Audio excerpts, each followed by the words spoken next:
तोडून टाक त्याचा तिनं आपलं ते सोडलं. दुसऱ्या माणसाला काय म्हणले महाराज म्हणजे पोरगा अंगठा चुकतोय, काय करू दे अंगठा चुकतोय म्हणले. म्हटलं चांगली वली चिपाटी काढा बळी त्याला सांगतो. दुसरा प्रकार झाला म्हणजे पोरग्याला ठोकतो, मार चांगलं त्याला म्हणजे तो अंगठा परत चालायला.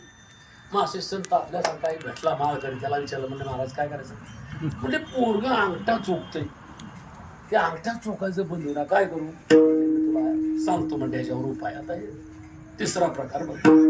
त्याने काय केलं म्हणजे तुमचा टेलर आहे का म्हणजे पोराला कसली चड्डी वापरतेस तू म्हणजे नाडीची वापरते. ठीक, आता म्हणजे नाडीची चड्डी बंद कर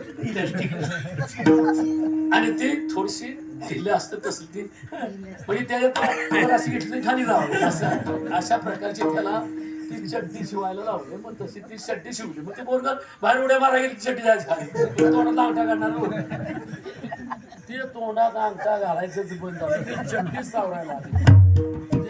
संत चांगलं सांगतात लक्षात, कधी सुद्धा खोटा मार्ग तुम्हाला आम्हाला धावून देणार नाही. चांगल्या प्रकारे सांगतात